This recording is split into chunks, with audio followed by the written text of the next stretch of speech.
Bienvenue sur notre chaîne. Si vous êtes passionné par l'actualité congolaise et les dessous du pouvoir, alors abonnez-vous tout de suite et aimez cette vidéo pour ne rien manquer. Aujourd'hui, nous vous emmenons au cœur d'un double scandale qui secoue la capitale Kinshasa. D'un côté, la saisie inquiétante de 209 sacs de treillis militaires, et de l'autre, une série de perquisitions explosives dans les propriétés de la famille de l'ancien président Joseph Kabila. Une affaire aux multiples rebondissements qui soulève de nombreuses questions, simple opération de sécurité ou règlement de compte politique. Nous allons tout vous expliquer, jusqu'aux révélations les plus troublantes.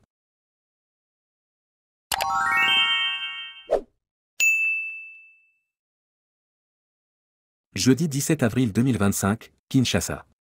Dans le quartier industriel de la commune de Limete, une découverte glaçante vient bousculer le quotidien. Les services de sécurité découvrent 209 sacs remplis de treillis militaires soigneusement emballés, dissimulés dans un entrepôt discret. Selon les premiers rapports, ces treillis sont identiques à ceux utilisés par les forces armées congolaises. Une coïncidence? Peu probable. La cellule de communication de l'hôtel de ville a confirmé cette information, plongeant la population dans une atmosphère de suspicion.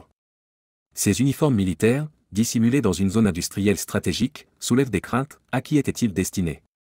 Un groupe armé se préparait-il à une opération en plein cœur de Kinshasa? Les hypothèses les plus sombres commencent à circuler. Certains parlent d'un réseau de trafic militaire. D'autres, de liens possibles avec des mouvements subversifs opérant en milieu urbain. Se réveille, ça se passe à Kinshasa. Toute une cargaison de tenues des militaires de M23. Waouh! Et nous sommes à la 9e rue. Nous sommes à la 9e rue. Et je passe par là par hasard. On me raconte ça. Je vous jure que ce sont des tenues pour de vrai. Tout ça, ça préparait quoi? Oh mon Dieu! Oh mon Dieu! Vous pouvez voir même le logo là-dessus. Immédiatement après la découverte, les autorités ouvrent une enquête approfondie. Objectif, identifier les commanditaires et les bénéficiaires de cette cargaison ultra-sensible. D'après des sources proches du dossier, ce stock pourrait être lié à un réseau de trafic d'armes et de matériel militaire, potentiellement connecté à des groupes armés actifs dans l'est du pays, voire dans la capitale même. Une chose est sûre, les 209 sacs sont désormais sous haute surveillance dans un lieu tenu secret, et la population est appelée à signaler tout comportement suspect. Mais pendant que l'enquête progresse, une autre affaire fait irruption. Dans un tout autre registre, mais au même moment, une série de perquisitions musclées frappe la famille de l'ancien président Joseph Kabila. Le 16 avril, des agents de l'ex-DONIAP et de l'Agence nationale de renseignement, ANR, débarquent dans une concession familiale à Limete. Ils y saisissent un groupe électrogène, des panneaux solaires, des batteries, et même des véhicules. Marie-Olive Lambe, épouse de Kabila, sort de son silence. Elle dénonce publiquement ce qu'elle appelle un « pillage organisé ». Et ce n'est pas tout. Quelques heures après cette perquisition, une nouvelle alerte tombe, le célèbre domaine de Kingakati, également connu sous le nom de parc de la vallée de l'Ansel, propriété privée de la famille Kabila, serait la prochaine cible d'une perquisition. Selon les journalistes spécialisés Steve Wambi et Stani Bujakra, les services de sécurité auraient déjà notifié le gérant du domaine. Ce domaine de plusieurs centaines d'hectares, emblème de l'ex-puissance de Kabila, est dans le viseur. Marie-Olive Lambe parle désormais de persécution politique. Le directeur de la cellule de communication de Marie-Olive Lambe, Adam Chemizi, s'est exprimé après la perquisition à Limete. Selon lui, 2 jeeps de Fendé ont été retrouvés sur place. Pour les agents, ces véhicules seraient suspects, car fréquemment utilisés par l'armée. Adam Chemizi riposte. Il accuse les forces de l'ordre d'avoir arrêté le comptable de la parcelle, conduit à l'auditorat militaire avec des armes, puis relâché quelques heures plus tard. Pour Chemizi, tout cela relève d'un acharnement politique déguisé sous une opération de sécurité. Voilà, nous sommes le mardi 15 avril 2025 et il s'est passé une situation troublante dans l'une des résidences de la famille Kabila, et cette résidence est située à Limete sur la 18e rue industrielle. Et ce matin, un groupe de militaires habillés en tenue des FARDC a fait irruption dans cette parcelle, prétextant mener une perquisition dans cette parcelle qui appartient donc, comme je l'ai dit, à la famille Kabila. Mais le problème, là où le bas blesse, c'est que ce groupe de militaires qui est arrivé n'avait aucun document sur lui qui pouvait autoriser une quelconque perquisition dans cette parcelle. Ils ont trouvé quelques agents qui travaillent dans cette concession, mais aussi des locataires. Et ces locataires, ce sont des expatriés, ce sont des Libanais, qui ont des locaux, qui ont des marchandises entreposées dans cette concession.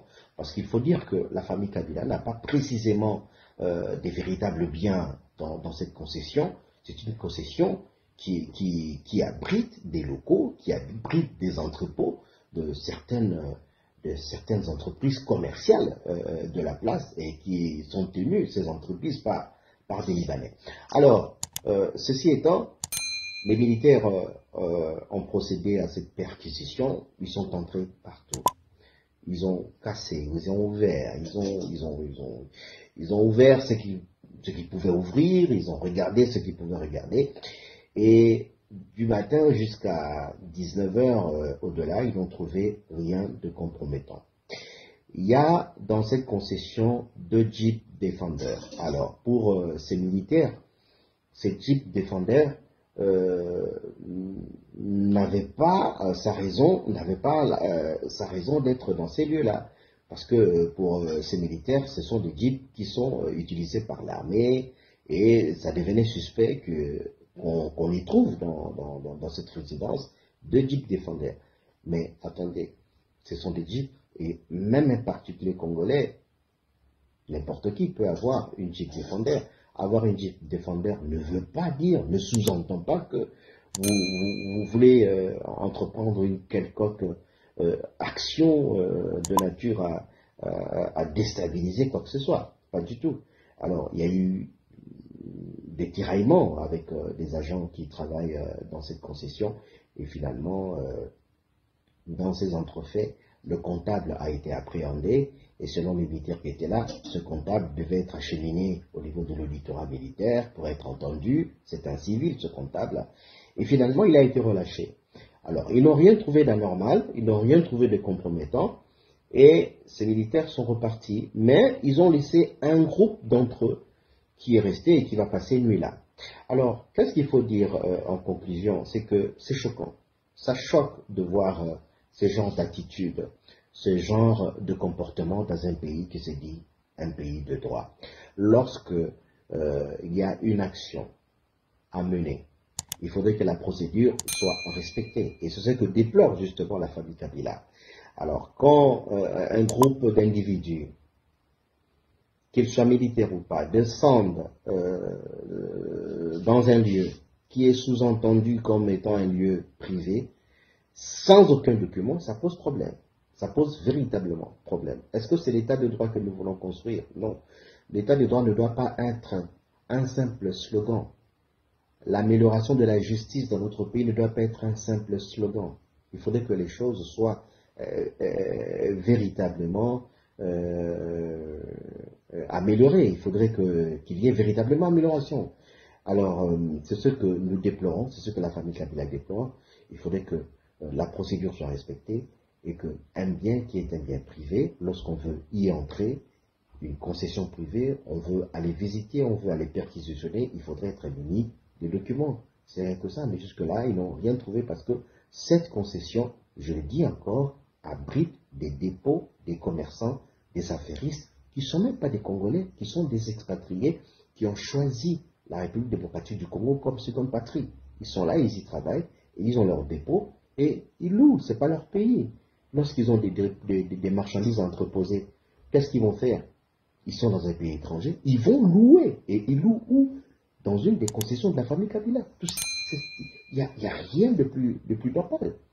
Voilà un peu ce qui s'est passé ce matin, cette journée même, puisque ça fait toute une journée, et cette journée de mardi 15 avril 2025. Les tensions prennent une autre tournure lorsque certains insinuent que la famille Kabila pourrait être liée au M23, groupe rebelle actif dans l'est du Congo. Des accusations très graves que la famille rejette catégoriquement. Pourtant, dans les rues de Kinshasa, dans les cercles politiques, dans les médias, les soupçons persistent. Et l'opinion publique se divise. S'agit-il d'un règlement de compte entre deux régimes? Ou bien d'une vraie opération de nettoyage sécuritaire? Alors que les 209 sacs de treillis militaires posent de sérieuses questions sur la sécurité nationale, les perquisitions contre la famille Kabila jettent de l'huile sur le feu d'un climat politique déjà explosif. Entre soupçons de complot, accusations de persécution, et une justice muette, la République démocratique du Congo semble être à un tournant dangereux. Et vous, qu'en pensez-vous? S'agit-il d'un acharnement contre la famille Kabila? Ou d'une tentative légitime de faire la lumière sur des zones d'ombre du passé? Dites-le nous en commentaire. Abonnez-vous, aimez cette vidéo, et activez la cloche pour ne rien manquer de l'actualité brûlante de la RDC. À très bientôt pour une nouvelle analyse sur cette chaîne.